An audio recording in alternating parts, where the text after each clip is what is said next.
अगर मैं आपसे कहूँ आज से करीब 9 साल बाद वर्ष 2035 में दुनिया में ये दो देश जिनका डंका बजने वाला है, इनका आज हम हेल्दी कंपैरिजन करने वाले हैं कि आने वाले 9 सालों बाद कौन ज़्यादा बड़ा हो सकता है, किसकी कितनी कैपेबिलिटीज़ हैं, कौन सा देश आने वाले वर्षों में दुनिया में राज करेगा, सुपर पावर की रेस में सबसे आगे दिख सकता है।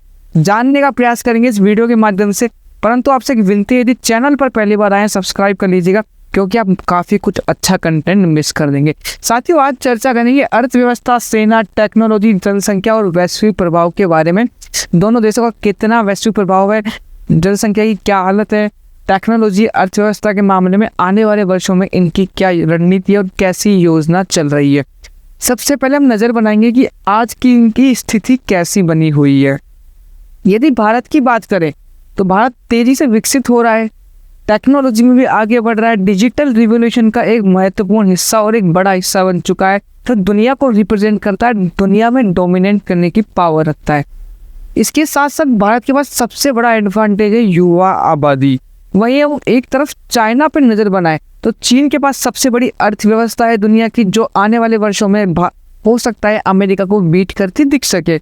वहीं मैन्युफैक्चरिंग हब है चीन दुनिया का, और एक्सपोर्ट पावर की बात करें तो चीन की दुनिया में सबसे ज़्यादा है। हालांकि आप मेरे इस शब्द को मत पकड़ लीजिएगा कि मैंने दुनिया की सबसे बड़ी अर्थव्यवस्था बोल दी है, वैसे दुनिया की दूसरी सबसे बड़ी अर्थव्यवस्था है, लेकिन आने वाले कुछ वर्षों में इसकी ग्रोथ लगातार बनी रही तो दुनिया की सबसे बड़ी अर्थव्यवस्था बनने में इसको समय नहीं लगेगा, क्योंकि अमेरिका का जो जीडीपी रेट है वो काफ़ी ज़्यादा डाउन चल रहा है। दुनिया में सबसे तेज़ी से विकसित देश की बात करें तो वो भारत है, जिसकी जीडीपी दुनिया में सबसे तेज और सबसे तेज़ी से आगे बढ़ रही है। भारत एक विकसित देश बनने की कगार पे है, अभी विकासशील देशों में सबसे आगे दिखाई पड़ता है। साथियों, समझना होगा कि चीन की कहानी कहाँ से शुरू होती है, चीन ने कैसे पलटी मारी, क्योंकि हम दोनों भारत की बात करें और चीन की बात करें दोनों आसपास ही आज़ाद हुए थे, परंतु चीन ने ऐसा क्या कर लिया कि चीन भारत से 200 साल आगे निकल गया। तो साथियों, ये होता है इनका इकोनॉमिक रिफॉर्म्स। इनका इकोनॉमिक रिफॉर्म 1978 में आया, वही भारत का इकोनॉमिक रिफॉर्म 1991 में आया। एक तो भारत से पहली चूक यहाँ होगी कि भारत में इकोनॉमिक रिफॉर्म आने में टाइम लगा। उसके काफ़ी बिंदु थे, काफ़ी कारण थे, क्योंकि हम पहले से ही डरे हुए थे।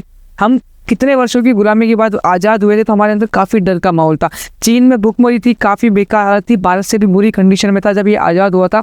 उसके बाद इसकी इतनी अच्छी ग्रोथ दुनिया में एक परचम ले जाती है। साथियों, हमें समझना पड़ेगा चीन के पास फैक्ट्री ज़्यादा है, क्योंकि इनका इकोनॉमिक रिफॉर्म इतना बेहतरीन था कि दुनिया ने आके इनमें इन्वेस्ट किया, क्योंकि इनकी एक्सपोर्टिंग पावर और इनकी मैन्युफैक्चरिंग शक्ति दुनिया ने प्रदर्शित करते हुए देख लिया था, और इनकी क्षमता को दुनिया ने आंक लिया था, जिस वजह से इनमें दुनिया ने दाव लगाया, और वो दाव सही भी निकला, क्योंकि चाइना दुनिया का सबसे बड़ा एक्सपोर्टर भी बन गया। अब बात करें भारत, तो भारत का रिफॉर्म थोड़ा लेट आया, लेकिन भारत के रिफॉर्म में सबसे बड़ा योगदान आईटी सेक्टर का था। दुनिया में भारत का आईटी सेक्टर बड़ा डोमिनेट रखता है, और भारत का आईटी सेक्टर हिलता है, मतलब दुनिया का आईटी सेक्टर हिलता दिखाई देता है सर्विसेज के मामले में। दुनिया को जितनी बड़ी आईटी सर्विसेज देनी होगी, भारत इसमें कहीं ना कहीं लीड करता हुआ दिखाई देता है। अब बात करें डिजिटल इंडिया की, पिछले कुछ वर्षों में डिजिटल इंडिया का इतना बढ़िया बूम आया है। जैसे आईटी सेक्टर की बात करें, चाहे हम पेमेंट गेटवे की बात करें, या हम लोग ओवरऑल पूरा इकोनॉमी की बात करें, जिसमें बैंकिंग, आईटी सभी आ जाते हैं, कि अचानक ये सेक्टर काफ़ी तेज़ी से बूम हुआ है, और ये सेक्टर दुनिया में सबसे ग्रोइंग सेक्टर बन चुका है। क्यों? क्योंकि फिनटेक का ज़माना आ चुका है। फिनटेक के मामले में भारत दुनिया से बहुत आगे, जहाँ दुनिया आज भी क्रेडिट कार्ड का यूज़ कर रही है, भारत यूपीआई के थ्रू दुनिया में आसानी से अपने पेमेंट को ट्रांसफ़र कर देता है, और भारत की यूपीआई का डंका दुनिया में बजता है। साथियों, फ्रांस जैसे देश भारत का यूपीआई यूज़ करने के लिए तैयार है। आप देखेंगे साथियों, भारत फास्टेस्ट ग्रोइंग इकोनॉमी है, जिसका फायदा भारत को आने वाले समय में मिलता है। यदि भारत इसी ग्रोथ से आगे बढ़ता रहता है तो कोई बड़ी बात नहीं है, हम आने वाले समय में चीन को भी बीट कर दें। साथियों, अब समझना होगा चीन की जो बड़ी अर्थव्यवस्था है, एक्सपोर्ट आधारित इनकी जो इंडस्ट्री बनी हुई है, इनकी अर्थव्यवस्था बनी हुई है, इसमें थोड़ा सा भी सेंध पड़ता है तो चीन को काफ़ी समस्याओं का सामना करना पड़ सकता है, क्योंकि चीन काफ़ी चीज़ों से जूझ रहा है, उनकी भी चर्चा करेंगे। वहीं हम भारत की बात करें, तेज़ ग्रोथ हो रही है, डोमेस्टिक मार्केट में इनका इन्फ्लुएंस है, खुद के ही देश में काफ़ी अच्छा माल बेच लेते हैं, उसके बाद फिर इंटरनेशनल मार्केट में उतरते हैं। वहीं इनका इंफ्रास्ट्रक्चर देखें तो पिछले 10 से 15 वर्षों में काफ़ी तेज़ी से विकसित हुआ है, जिसके कारण भारत में रेलवेज, रोड, ट्रांसपोर्ट, हर चीज़ में इतना बेहतरीन इंप्रूवमेंट आया, जिसके कारण इनका एक्सपोर्ट और इम्पोर्ट के साथ साथ पूरा इंडस्ट्रियलाइजेशन सेक्टर का पिछले कुछ सालों में इतना बेहतरीन तरीके से बूम करता दिखा है, जिस वजह से हम आने वाले समय में काफ़ी अच्छी ग्रोथ को पा सकते हैं। आप समझेंगे चीन की चुनौतियाँ क्या क्या रह सकती है। चीन का रियल एस्टेट मार्केट, इसकी स्लोइंग ग्रोथ जो अभी के समय थोड़ी डाउन हो चुकी है, एजिंग पॉपुलेशन, डेब्ट और ट्रेड टेंशन, जिसमें ना चीन को दुनिया की सबसे बड़ी समस्या का सामना करना पड़ेगा, वो है इनकी एजिंग पॉपुलेशन। इसको समझेंगे, परंतु इससे पहले नज़र बनाते हैं चीन के रियल एस्टेट मार्केट पर। चीन का रियल एस्टेट मार्केट इन दिनों काफ़ी असमंजस और समस्याओं से जूझ रहा है, और ये चीन के बर्बादियों में एक नाम जरूर गिना जाएगा यदि चीन कभी बर्बाद होता दिखता है या चीन की इकोनॉमी डिक्लाइन करती है तो। क्योंकि साथियों, रियल एस्टेट चीन में इतना ज़्यादा बन चुका है, इतनी प्रॉपर्टीज, इतने फ्लैट्स बन चुके हैं, और वो आज खंडर पड़े, खाली पड़े, उनमें कोई रहने वाला नहीं है। क्यों? क्योंकि डेवलपमेंट ही इस लेवल पे हो चुका है कि वो बनकर खंडर होना शुरू हो चुके हैं। उसके साथ साथ चीन की जो ग्रोथ है वो स्लो हो चुकी है। क्यों? क्योंकि एक कंट्री एक टाइम पर एक ग्रोथ करने के बाद में एक स्थिरता में आ जाती है, एक स्टेबिलिटी में आ जाती है। तो ये स्टेबिलिटी जोन में जाने की तरफ हो रही है। यदि इन्होंने अच्छे रिफॉर्म्स नहीं किए तो आने वाले वर्षों में, 10 से 20 वर्षों में चीन की इकोनॉमी डिक्लाइन करती है, आपको दिख सकती है। वही हम बात करें एजिंग पॉपुलेशन की, सबसे बड़ा फैक्टर होने वाला है, क्योंकि चीन में लोग बूढ़े हो रहे हैं, जवान लोग कम हो रहे हैं, क्योंकि इनका जो बर्थ रेट है वो काफ़ी कम हो चुका है। इसका एक रीज़न ये है कि चीन में लोगों ने काम में, मैन्युफैक्चरिंग में, फैक्ट्रीज में, डेवलपमेंट, इनोवेशंस में काफ़ी ध्यान दिया, जिसके कारण वो अपनी वर्क लाइफ बैलेंस को मेंटेन नहीं कर पाए, बच्चे पैदा नहीं किए, इकोनॉमी, अपने परिवार को ध्यान नहीं दे पाए ढंग से, जिसके कारण कहीं ना कहीं इनके देश में आज एजिंग पॉपुलेशन का सबसे बड़ा डर और खतरा मंडराया हुआ है। वही डेप्ट की बात करें, देश के ऊपर काफ़ी डेप्ट है, कर्जे में डूबी हुई काफ़ी चीज़ें हैं, काफ़ी सेक्टर की कर्जों में डूबे हुए हैं। हालांकि उनकी चर्चा इसलिए नहीं हो पाती है साथियों, क्योंकि इनका पूरा सिस्टम, इकोसिस्टम अलग है, पूरा सराउंडेड है, जिस वजह से सोशल मीडिया पर यहाँ पर इनकी इतनी बातें हो नहीं पाती है, क्योंकि इनका मीडिया हर चीज़ अपने सराउंडिंग में बना हुआ है और दुनिया और इंटरनेशनल मार्केट से कनेक्ट नहीं कर पाता है।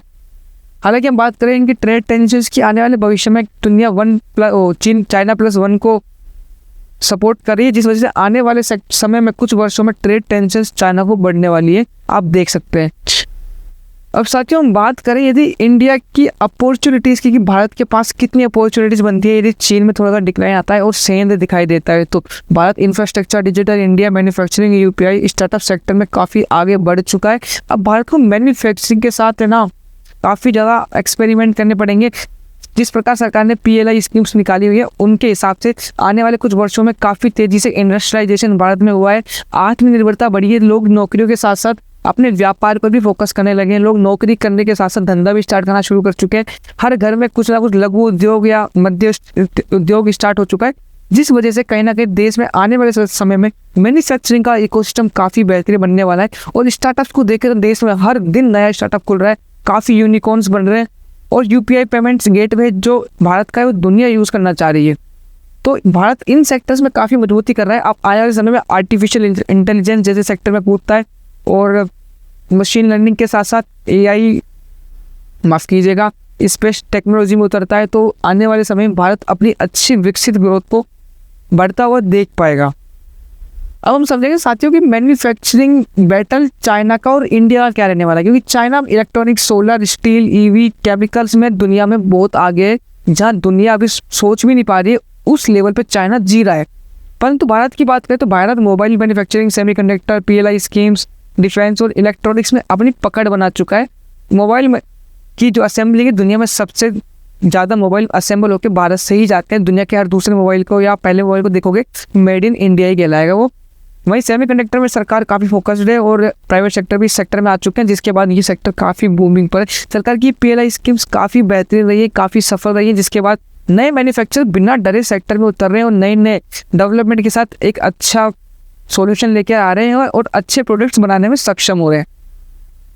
डिफेंस सेक्टर की बात करें, पिछले 10 से 12 वर्षों में डिफेंस सेक्टर भारत का दुनिया के 4 आसमानों को छू चुका है। क्यों? क्योंकि आज से 12 साल पहले के आसपास हम डिफेंस कंप्लीटली इंपोर्ट करते थे। आज हम इस कंडीशन में बना भी रहे, दुनिया को अपना जलवा दिखा भी रहे हैं। पाकिस्तान भी जलवे को देख चुका है, उस जलवे को हम दुनिया में बेच भी पा रहे हैं। तो डिफेंस सेक्टर की जो भारत की ग्रोथ है वो नेक्स्ट लेवल है। अब हम बात करें इलेक्ट्रॉनिक्स में, भारत धीरे धीरे अपना आत्मनिर्भर बन रहा है। मैन्युफैक्चरिंग से लेकर हर चीज़ भारत में बन रही है। सोलर और EV की बात करें तो भारत के अंदर इन दिनों सोलर और EV का बूम आया हुआ है। सोलर सेक्टर की बात करें, भारत DCR और नॉन DCR प्रोडक्ट सेगमेंट में उतर चुका है, जहाँ भारत अपने स्वयं देश में बने हुए ही प्रोडक्ट्स को प्रमोट करने में लगा हुआ है। सरकार इन पर सब्सिडी से लेकर काफ़ी चीज़ें प्रदान कर रही हैं, जिस वजह से आने वाले वर्षों में EV और सोलर का स्कोप भारत में काफ़ी तेज़ी से बढ़ने वाला है। और बढ़ना भी शुरू हो चुका है। आपने भी आपकी रियल लाइफ में इसको महसूस किया होगा। साथियों, अगली चर्चा करते हैं हम China+1 की। जो ये कॉन्सेप्ट है ये मेनली भारत, वियतनाम, मैक्सिको और इंडोनेशिया को लेकर है, क्योंकि साथियों आपने देखा होगा पिछले कुछ वर्षों में कंपनियां इन 4 देशों में काफ़ी बेहतरीन और बड़ा इन्वेस्टमेंट कर रही है। क्यों? क्योंकि इन देशों के पास अभी पॉपुलेशन के साथ साथ एक अपॉर्चुनिटी है, क्योंकि जहाँ मैन्युफैक्चरिंग कॉस्ट है चाइना से भी कम और एक स्टेबल कम्युनिटी के साथ मतलब कंपनियां यहाँ पर भरोसा दिखाती हुई दिख रही हैं, जिस वजह से भारत एक दुनिया का हॉट स्पॉट बना हुआ है इंस्टेंट इन्वेस्टिंग का और मैन्युफैक्चरिंग हब बनने का। क्यों? क्योंकि हमारे पास यूथ है, पॉपुलेशन है और टेक्नोलॉजी भी हमारी सरकार हमें काफ़ी अच्छी प्रदान कर पा रही है। और अब अच्छी स्कीम्स के साथ सरकार PLI और भी प्रधानमंत्री की काफ़ी स्टार्टअप योजनाएं के तहत सरकारें हमें मल्टीपल ऑफर्स कर रही है, जिस वजह से कहीं ना कहीं देश में प्रोत्साहन मिल रहा है कि आने वाले समय में बिजनेस किया जाए, स्टार्टअप्स किए जाए, मैन्युफैक्चरिंग की जाए, आत्मनिर्भर देश बनाया जाए। वही हम बात करें भारत की जनसंख्या की, भारत की जनसंख्या में युवा आबादी, वर्किंग एज, टैलेंट की कोई कमी नहीं है। तीनों चीज़ें भर कर भारत के अंदर है। वही चाइना के अंदर एजिंग पॉपुलेशन है, बर्थ रेट कम हो चुका है। जब बच्चे पैदा नहीं होंगे, बड़े ही नहीं होंगे, तो कहाँ से लाओगे तुम युवावस्था में चाइना इतना गंदा फंसने वाला है, जापान से भी बुरी हालत हो सकती है, क्योंकि जापान की तो पॉपुलेशन भी कम थी और जब भी जापान काफ़ी समस्याओं से जूझा था और उसकी इकोनॉमी डिक्लाइन होने का सबसे मुख्य कारण भी यही है, क्योंकि वर्किंग पॉपुलेशन थी, ध्यान दिया नहीं, बच्चे पैदा हुए नहीं। उसके बाद में आज सब बूढ़े हो चुके हैं। आज ये हालत है कि दूसरे देशों से लोग जाते हैं, वहाँ जापानीज़ की लाखों डॉलर्स महीने के पे करते हैं, उसके बाद उनकी सेवाएं की जाती हैं। इंडियंस भी हमारे काफ़ी हैं जो जापान जाके बूढ़े जापानियों को पकड़ते हैं, उनकी सेवाएं करते हैं, उनसे मिलियंस ऑफ डॉलर की सैलरी लेते हैं। अब हमें समझना होगा कि चाइना यदि इस चीज़ को थोड़ा बीट कर पाता है, चाइना की इकोनॉमी लॉन्ग टाइम तक डिक्लाइन होने से बच सकती है। अब बात करें भविष्य की लड़ाई में, भारत यदि आज उतरेगा तो भविष्य में भारत का ही डंका बजने वाला है। हो सकता है दुनिया के सुपर पावर्स में भारत भी शुमार हो जाए। इसके लिए भारत को artificial intelligence, semiconductor, quantum, space और साइबर के अंदर बेहतरीन तरीके से बेहतरीन टेक्नोलॉजी के साथ काम करना पड़ेगा। और भारत इन सेक्टर्स में उतर चुका है और अपना परिश्रम लेना शुरू कर चुका है। स्पेस की बात करें तो स्पेस में भारत ने पिछले कुछ वर्षों में काफ़ी बेहतरीन किया है और भारत की प्राइवेट सेक्टर की कंपनियां भी इसमें काफ़ी अच्छा करती दिखाई दे रही हैं। अब साथियों हमें समझना पड़ेगा कि आने वाले समय में कौन सी भारत को चुनौतियों का सामना करना पड़ सकता है, जिसमें रोजगार, मैन्युफैक्चरिंग, एजुकेशन और अर्बनाइजेशन भारत के अंदर बहुत बड़ी चुनौती होने वाली है, क्योंकि गाँवों को शहर बनाना है, एजुकेशन लगातार प्रदान करनी, गाँव तक शिक्षा पहुँचानी है, मैन्युफैक्चरिंग हब डेवलप करने, सरकारों को युवाओं को रोजगार देना। यदि इन चीज़ों में भारत सक्षम हो जाता है और इनको मेंटेन कर पाता है तो भारत की ग्रोथ को कोई नहीं रोक सकता। और चाइना को डेप्थ, पॉपुलेशन, प्रॉपर्टी क्राइसिस और ट्रेड वॉर से लड़ना है। यदि चाइना इनको लड़ने में सक्षम होता है, चाइना की ग्रोथ भी दुनिया में कोई नहीं रोक सकता है। लेकिन चाइना की जो ये कंडीशन है ये थोड़ी डिफिकल्ट होती जा रही है। आने वाले वर्षों में चाइना ने इसको मेंटेन नहीं किया तो चाइना काफ़ी समस्याओं का सामना कर सकता है। अब वर्ष 2035 तक 3 संभावनाएं बनती दिख सकती हैं, जो अभी 2025-26 में तो चाइना दुनिया में बढ़त बढ़ा चुका है और नंबर 1 मैन्युफैक्चरर है।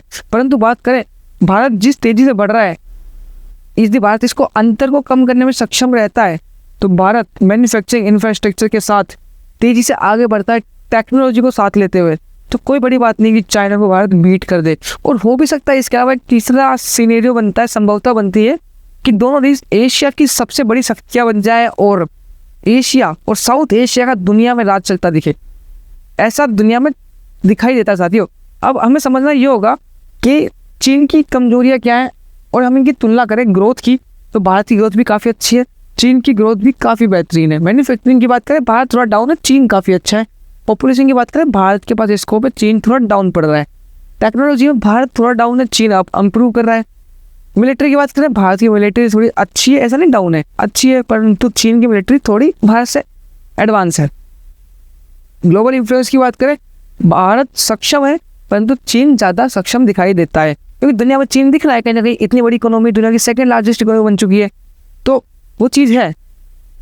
अब साथियों इन सभी चीज़ों को देखते हुए हमें समझना होगा कि जो आज की कंडीशन है उसमें चीन आ गए, परंतु भारत की जो ग्रोथ चल रही है यही ग्रोथ आने वाले वर्षों में लगातार मेंटेन रही और इम्प्रूवमेंट होता रहा, तो भारत की जो तेजी है इससे रोकना दुनिया के लिए नामुमकिन हो जाएगा और दुनिया में भारत शुमार हो सकता है, दुनिया की टॉप अर्थव्यवस्था बन सकता है और सुपर पावर बनने की क्षमता रखता है।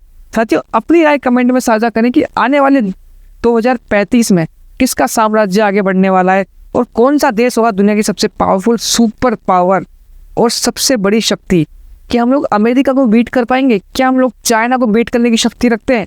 अभी जो हमारे देश में हालात चल रहे हैं, क्योंकि किसी भी देश को पावरफुल बनने के लिए अंदरले हालातों से भी लड़ना होता है और बाहरी दुनिया से भी लड़ना होता है। जियो पॉलिटिक्स को भी समझना होता है, जो पॉलिटिक्स को मेंटेन करते हुए अपने हितों को देखते हुए आगे बढ़ना होता है।